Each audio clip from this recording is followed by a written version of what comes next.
500 Ethiopian soldiers have been killed in the last 10 days. It has been claimed by an armed group.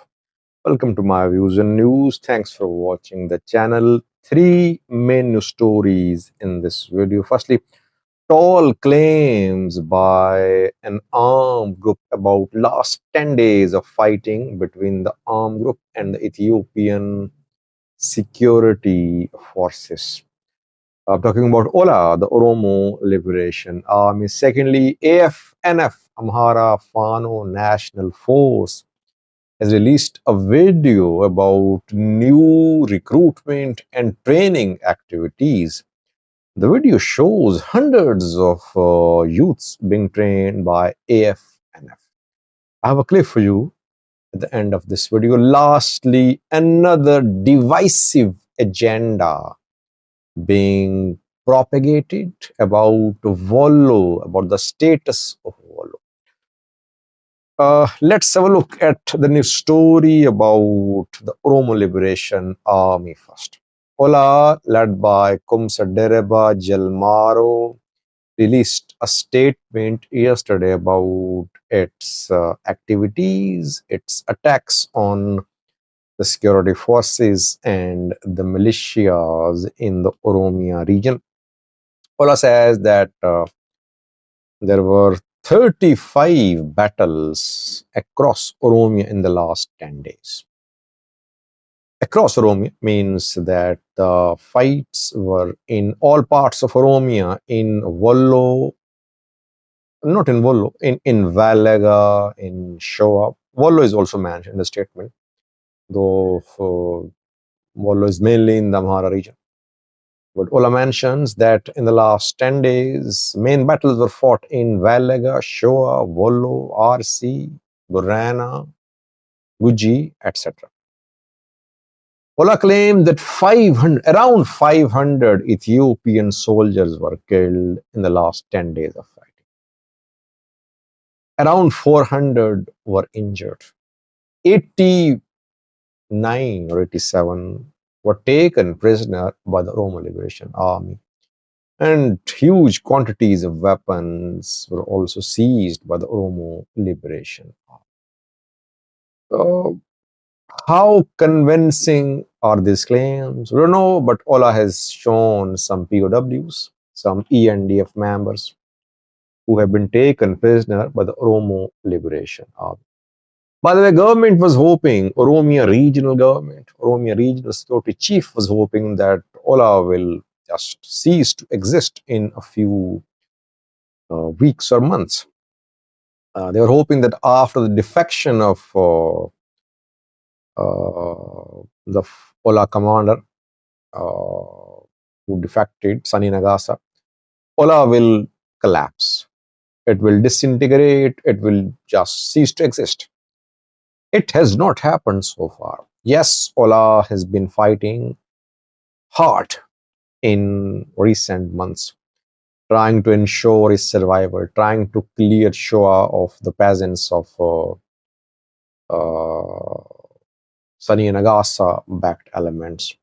Sani is leading the government operation against Ola. A few days ago, I told you about Sani training government officials, Oromian government officials at some military training institutes in the Oromo region. I think 5 were killed in the training, which is being led by Sani Nagasa. He is leading a training program, which is Ola-style training program, and he wants Oromo employees to undergo that type of rigorous training. That is why 5 employees of Oromo government died because of the hardships of the training. Anyway, so Oromo Liberation Army making tall claims about inflicting losses on the Ethiopian military. Second news story is about Wollo. Wollo Democratic Party is a political party. It has been established, and it has submitted an agenda, submitted to the National Dialogue Commission, submitted to Ethiopian House of Federation. Wollo Democratic Party wants Wollo zone to be a separate regional state, like there is Tigray regional state, Oromo regional state, Amhara regional state. This agenda is the stated goal of the Wollo Democratic. Uh, Wollo is mainly in Amhara.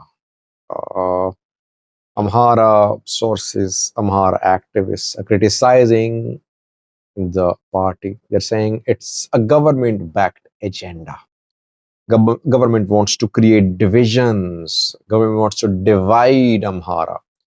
Government wants to split the Amhara region. That is why a government-backed party has been established, which is propagating a divisive agenda, which is against the Amhara interests. Oromos live in large numbers in Wollo, but I think still the majority there is Amhara, if I'm not wrong. And I don't know what purpose will be served by the spreading of such divisive agendas. Those parties, those individuals which call for unity, which call for reconciliation, they should be encouraged. Uh, Splitting of regions, fragmentation of regions along ethnic lines is not good. Yes, if you want to split these regions into small administrative units, keeping ethnicity aside, that makes sense. But if you want to split them along ethnic lines, along identity lines, that won't lead to unity and peace in Ethiopia. Lastly, viewers, I have a clip for you from the Amhara region. AFNF, Amhara Faro National Force, has intensified its activities of recruitment and training. A video in circulation showing hundreds of AFNF members being trained at a site unknown location.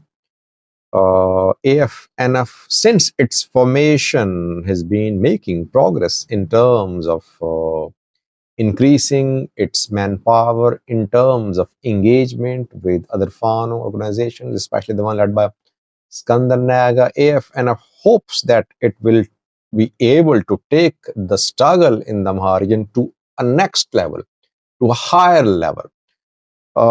Yes, if you have one organization which is organized, which is under one command, it will lead to improvement in Fano's struggle against the federal government, against Amhara regional government. I have a clip for you showing new AFNF fighters training. Watch the clip. Thank you for watching.